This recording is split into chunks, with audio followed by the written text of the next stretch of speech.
Hello, and welcome to Hopeful Conversations brought to you by Robbie's Hope Foundation. I am your host, Kari Eckert. Joining me today is Rachel Kaplan. Rachel started her career as a disability advocate in a law office, but felt that teaching yoga and mindfulness was a more fulfilling path. She works primarily with disabled and trauma affected. In addition, she's trained as an end of life doula. Rachel has 3 children of her own and cares deeply about the issue of suicide. She has been personally impacted by suicide and volunteers with AFSP, American Foundation for Suicide Prevention, while continuing to educate herself about mental health. This includes brain anatomy, something she is knowledgeable and passionate about. Rachel, thank you for being here. Thank you, Kari. So your career did not start in the yoga studio, but instead in a law office. What was this experience like for you? Well, I started working in a law office first as a secretary, doing intakes. So I started having conversations with folks who were simply calling to access help. And then over the years of working, I became trained as a paralegal, and then also grew to become an expert at um, the Social Security disability law, or the Code of Federal Regulations that is applied to that type of law and that type of program. So within that, I had an opportunity to do really in-depth intake interviews and casework for folks who experienced disabilities that were severe enough to keep them from being able to sustain a job.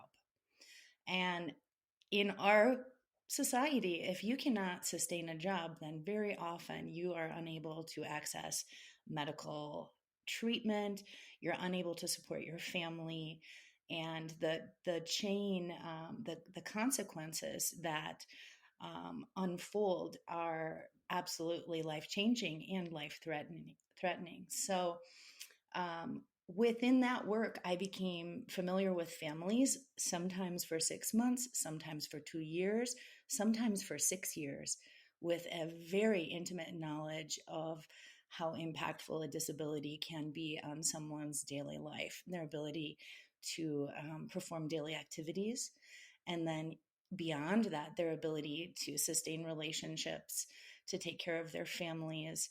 And then very frequently, I saw that people really lost the meaning and the sense of purpose in their own life, because there was a huge sense of helplessness, as even though there was a safety net available for some, but not everyone, that safety net was pretty anticlimactic. Once you received some sort of medical or financial compensation, it was really not enough to make up for all that had been lost for all the people involved in these families. Alongside that, I also was watching the opioid epidemic unfold.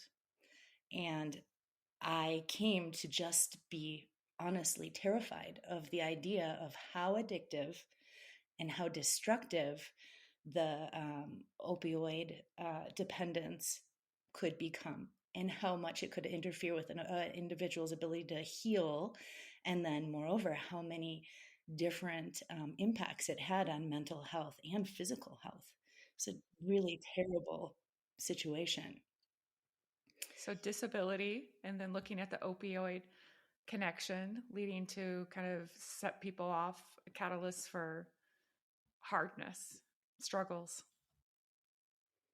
Exactly. And a real loss of hope, really just a hopelessness. Yeah, so prevalent in our society, Mhm. sadly. But we can change that. That's why we're having conversations like this. Absolutely.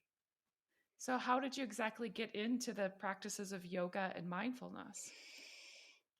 Well, twofold. I had in over the course of my own pregnancies and birth, I developed some problems with my own health. Um, Maybe this is too much information, but it has to do mostly with the pelvic floor, which is something that affects many, many women and is really, really deeply hinging upon that mind-body connection.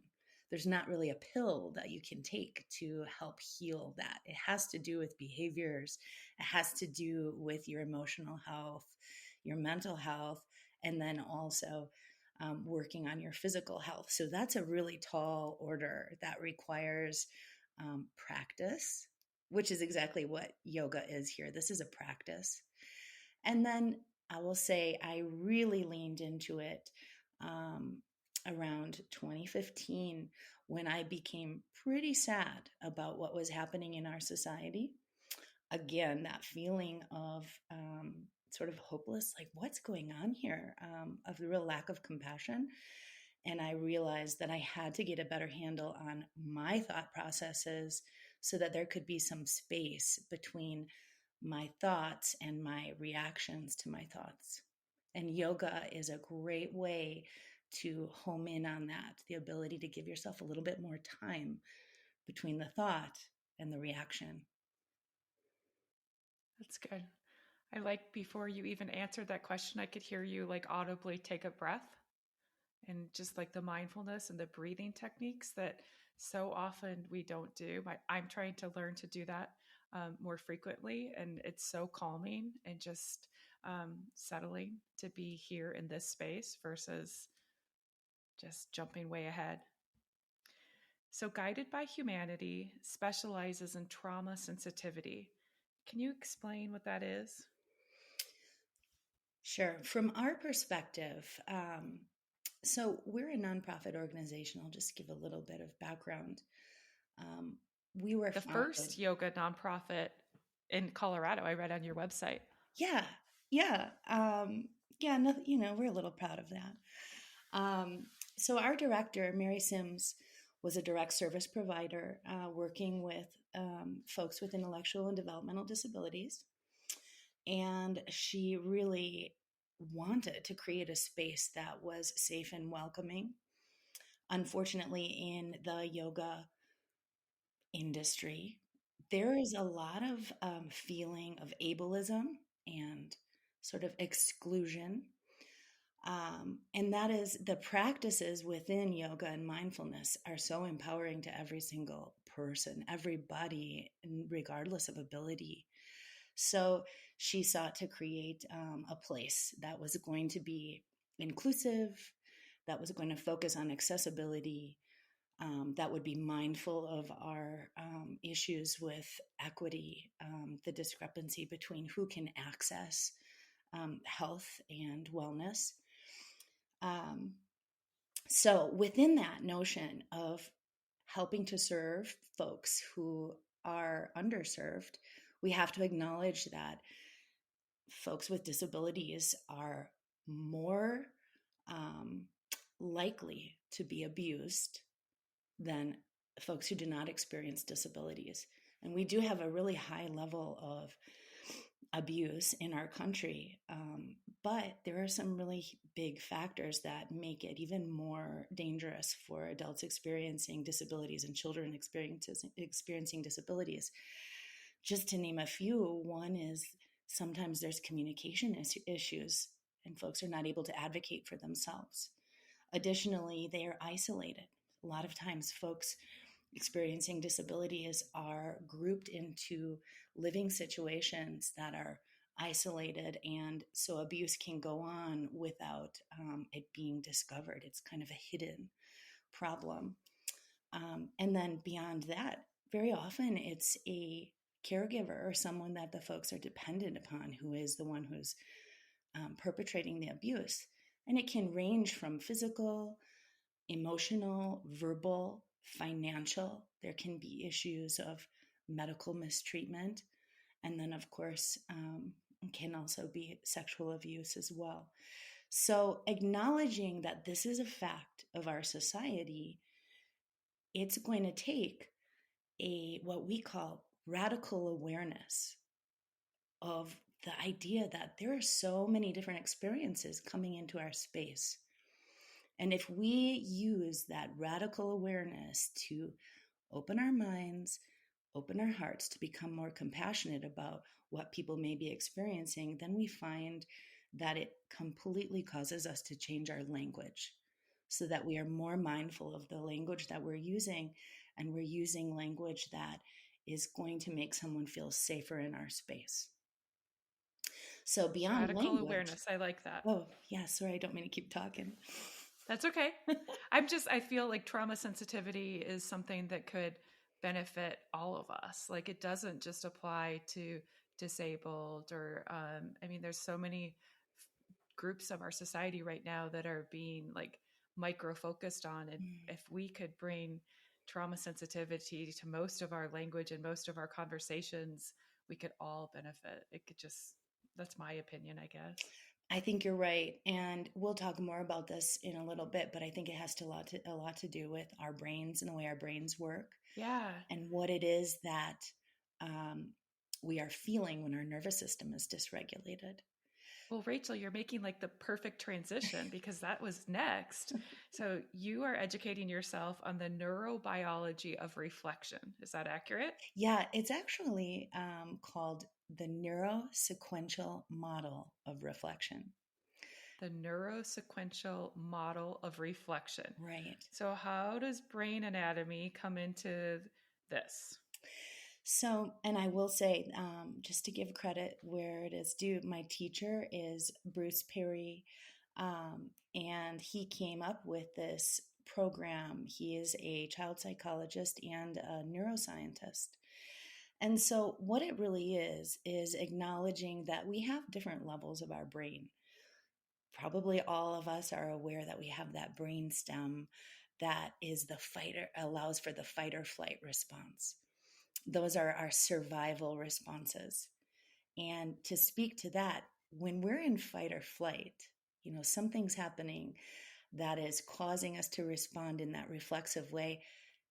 We're not really in a place where we can think and logically problem solve about what's Like the going down. executive functioning is not there.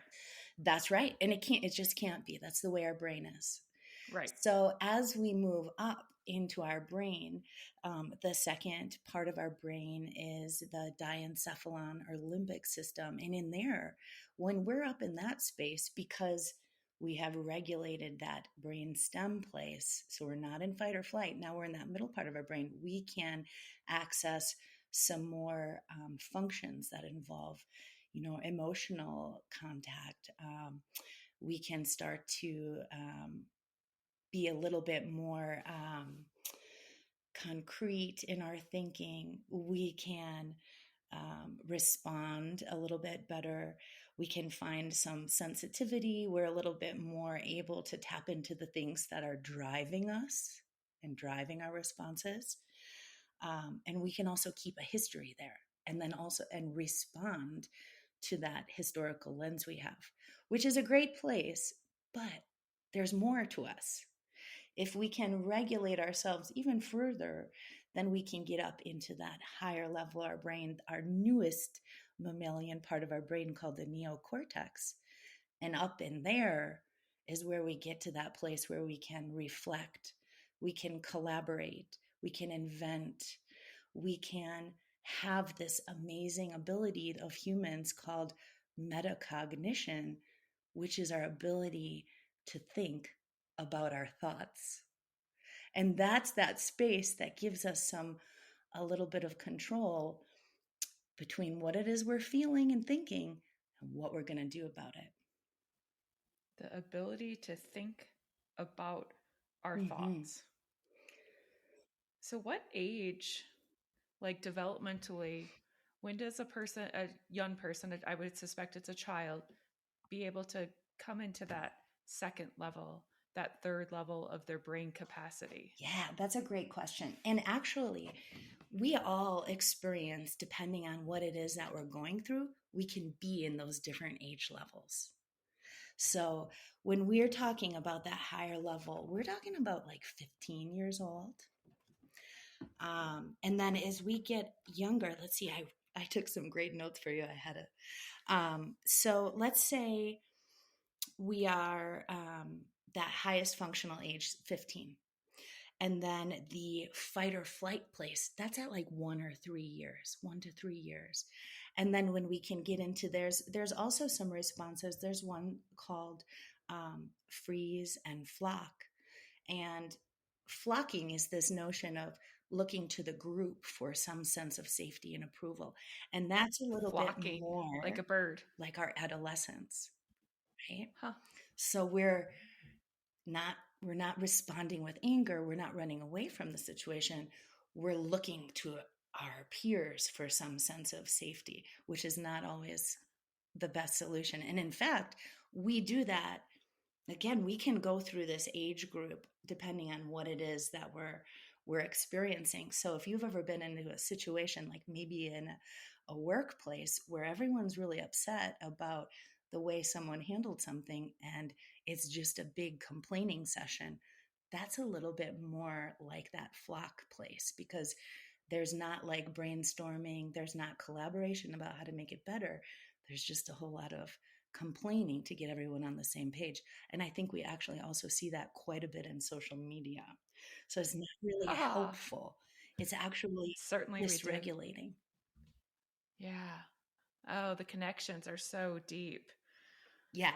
So at Robbie's Hope, we focus on suicide prevention.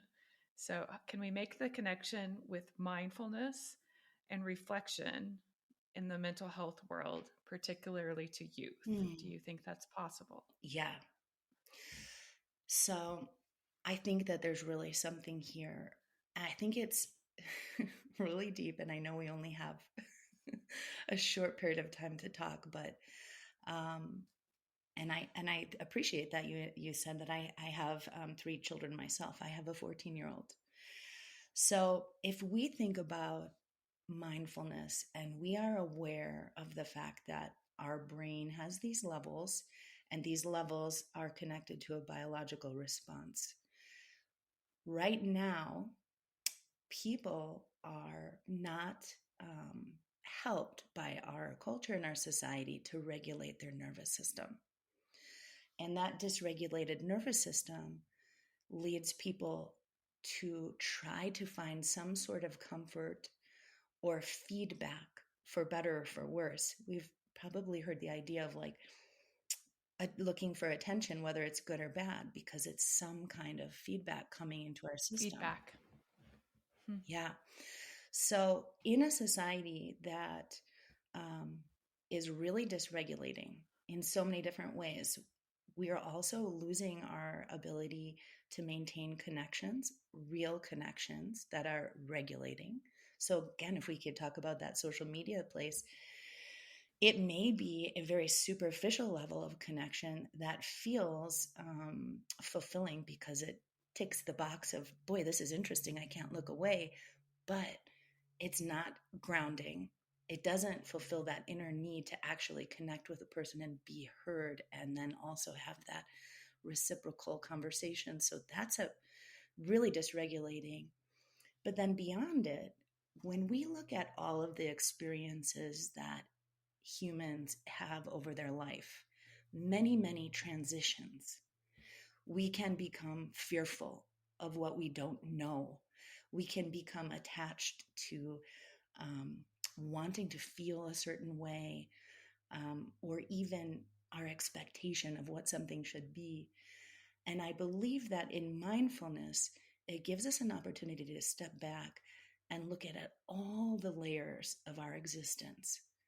So within yoga philosophy, there is a beautiful concept, and this is a Sanskrit word, which is the Hindu language that is used in a lot of ceremony and ritual. The Sanskrit word is kosha.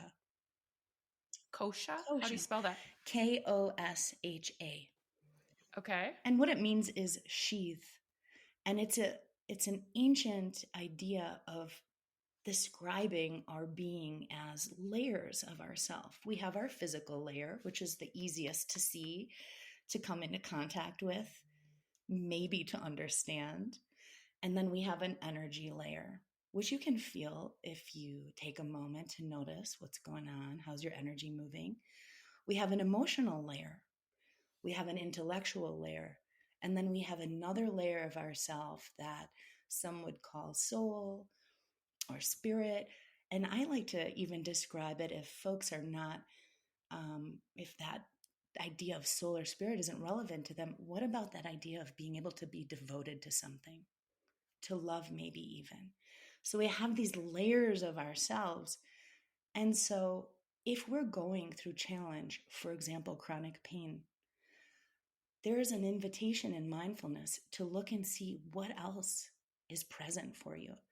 So, in those ways, perhaps we find that our physical pain isn't actually totally consuming. Maybe we are actually present here on another emotional layer, or we have some really interesting things going on in our intellectual layer, or maybe we still have that strong sense of devotion to someone or something. And I think, in terms of our mental health, in terms of um, suicide and everything that leads up to that, can become so overwhelming and so hard to see the full range and beauty of existence and possibility when we're not helped to take a moment to become mindful of what's really present there. And I'm not saying people should do this on their own or must. There's so much available to help support a person leaning into their whole existence and seeing the huge range of possibility out there for them. Yeah, I wish our young people could have more opportunities to learn about mindfulness. I know some school systems are starting to teach our children. Just they can be a better student. It will filter into all parts of their lives, but it's just not traditionally something that, at least in the U.S., that we've taught kids. So a lot of adults are learning at it, much later. But if we could Mhm. teach our children, I think it could be potentially much further ahead. Yeah, I love that you said that, Kari, because it gives me a chance to tell you that we are just about to roll into schools right now with some guided by humanity programming. In fact, I'll Oh, be awesome. What starting is that going to look like? well, within our All Abilities program, so that's our program that's geared towards adults and children with intellectual and developmental disabilities. We've created an 8-week curriculum around the themes of building community, body awareness, love and acceptance, and resilience. And then within those 4 weeks, we repeat themes that allow folks to build confidence, to use their voice, to find strength in making choice and having autonomy, body awareness, and awareness of regulation, exploring sound, exploring breath. So it's a lot of coming into awareness of your tools, and also really leaning into that idea of how connection and community has such a huge benefit to physical and mental health.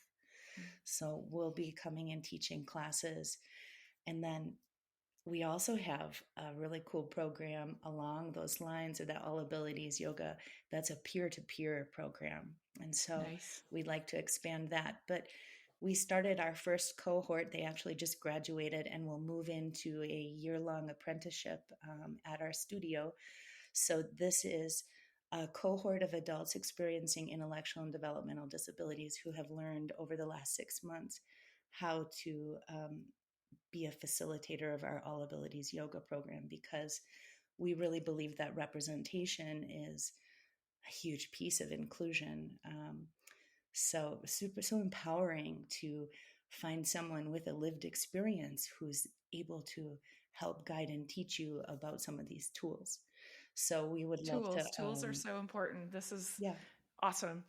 I feel like so many of what we're talking about can be brought to so many different populations. Like, it's just connectedness, community, um, self-regulation, mindfulness. Like, Mhm. this is good stuff. And as we've Awareness, said, it's right? great stuff, right? Yeah.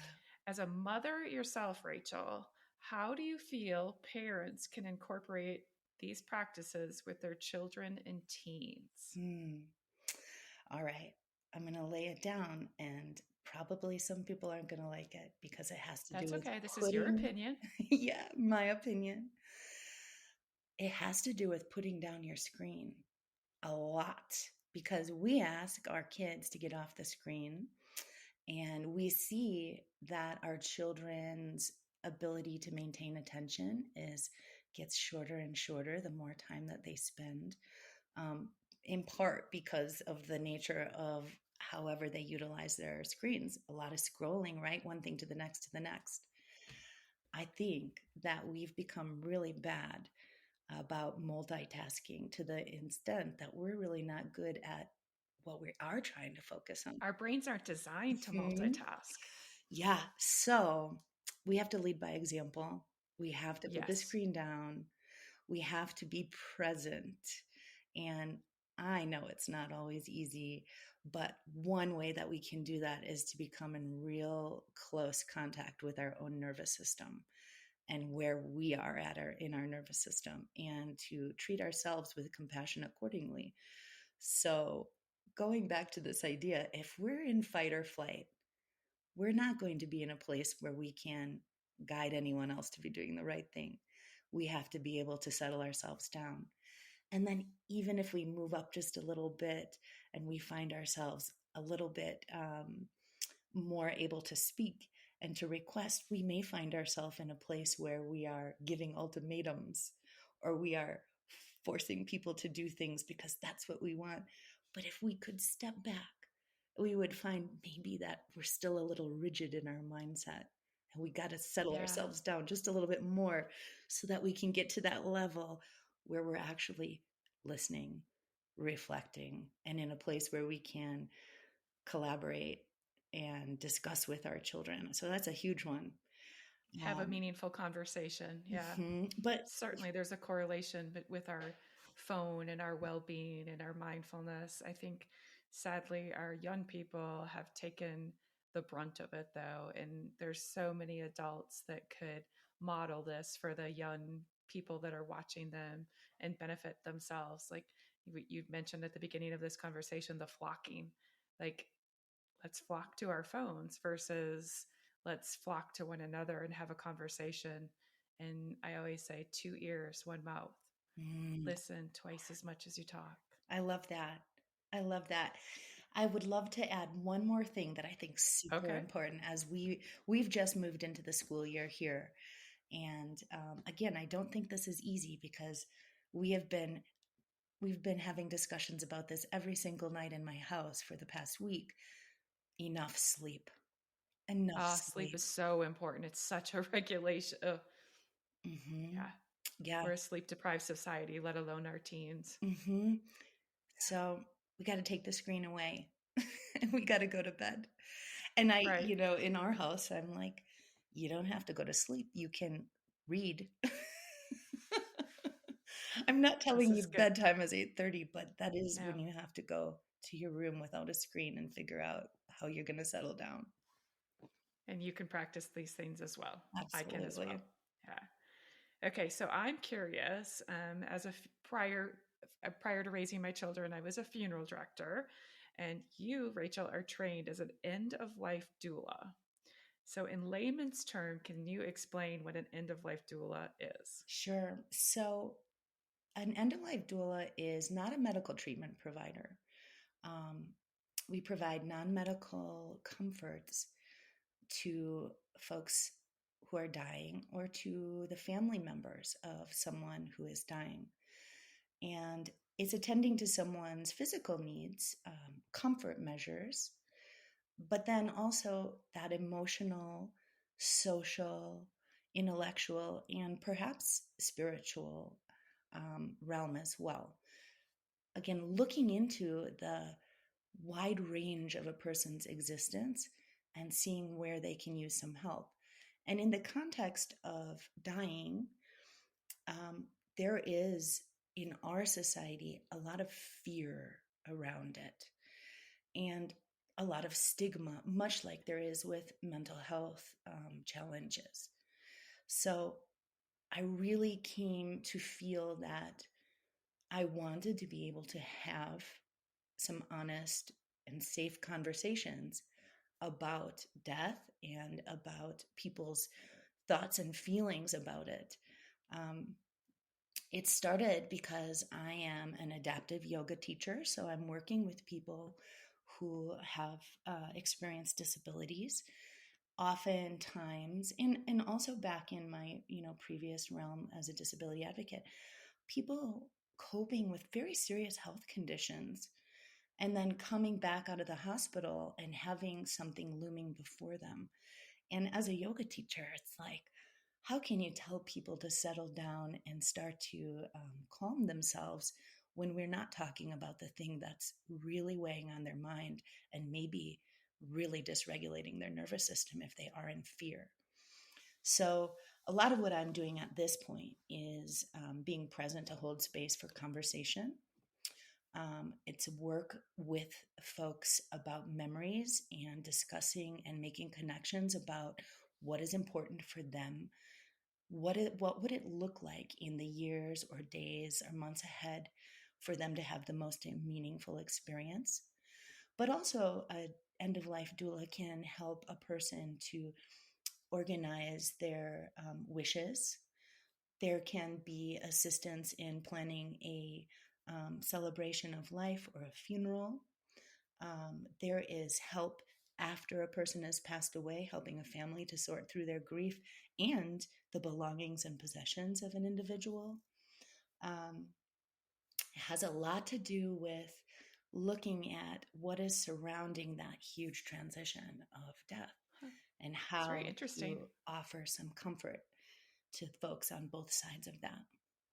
Kind of sounds like a very mindful approach or just lens to experience a very natural thing. We are all going to die, Mhm. but yes, the fear surrounding death, and really, like you said, the stigma surrounding grief, like because it's a loss, right? Mhm. Even with when a person has a terminal diagnosis.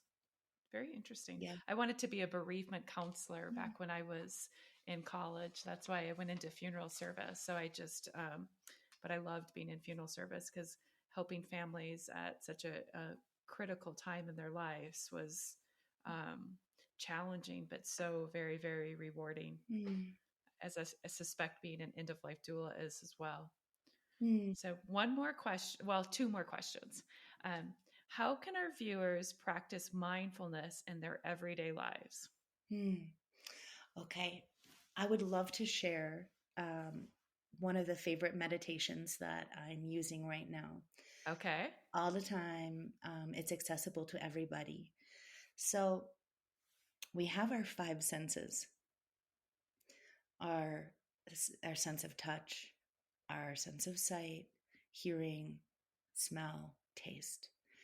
And a really wonderful grounding, centering meditation is to just sit quietly for a moment and run through the five senses. And I use my hand as a reminder when I teach this, looking around, thinking of five things that you can see. And if we're speaking to a person who has a visual impairment, there's another way that you can invite that.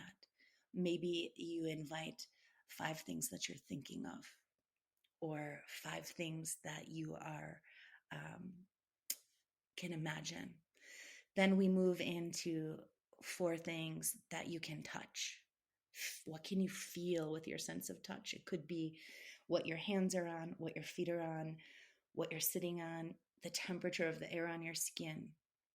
Then we move into what are three things you can hear, and you can allow yourself to listen outside of the room and let that sense of hearing come closer, noticing maybe even your own breath, and then noticing, changing our awareness to our sense of smell. What is it we can smell? And there's a great place in there for a little compassion too. Like, how can we maybe smell something and just notice it without being like good or bad? And then the last is noticing the one thing that you can taste. And I feel like moving through those, if you find yourself in a new environment, if you find yourself overstimulated, running through those senses is a great way to orient yourself to space. So that's one of my favorites right now. And my students love it. I think because it's really easy to, it's just very it's very applicable. We can, it's not, it doesn't take a whole lot of memory on how to access those. It's nice. A um, good grounding exercise. yeah, I think another thing is if we can be mindful of our breath, and noticing how it is that we're breathing, trying to bring in three things to our breath. One, trying to breathe through our nose. Breathing through our nose lets us absorb a little bit more oxygen, and it's actually better for our respiratory system to try to breathe through our nose, which I know is not always easy when there's allergies, but breathing in through the Breathing through our nose, nose. Okay. breathing low into the belly so that we Yeah. really get that diaphragm activation happening, and then having a longer breath out. So, those three things, in through the nose, low into the belly, long breath out, has a very settling effect on our nervous system. It actually activates our parasympathetic nervous system, which is the part that is in charge of rest and digest. It also helps. You talked about how important sleep is. I've been working on breathing techniques when I can't sleep, and it works. Like just taking those longer and deep breaths, and then I allow my mind to just focus on my breathing versus focusing on that thing that is running through my mind, keeping me up about that happened yesterday or something that's going to happen tomorrow that I'm feeling anxious or about. And that deep breathing technique is really helping me go back to sleep. I'm kind of proud of myself for putting the work into doing that. Oh, that's great, Kari. And I don't think that's easy. It's very challenging to just focus on your breath. That's a lot easier said than done, but it's very, very helpful. And I think one thing that's great to keep in mind as far as the compassion with ourselves is Ram Dass says that meditating is like this. If you find that you've got off track, you're already back on track because you just Mm, noticed. So now just get back. okay, so I said two last questions. So here's the last one.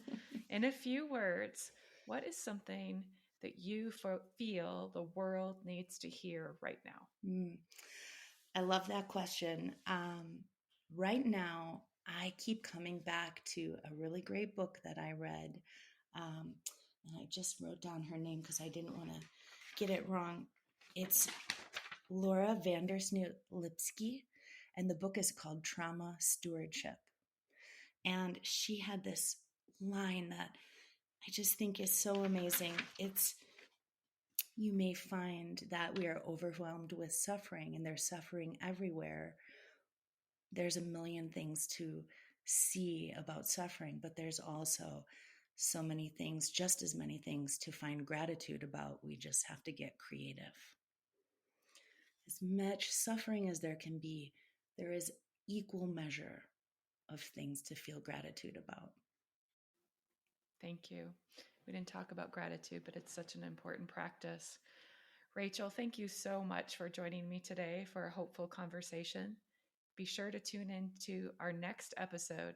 Until then, remember, hold on, pain ends.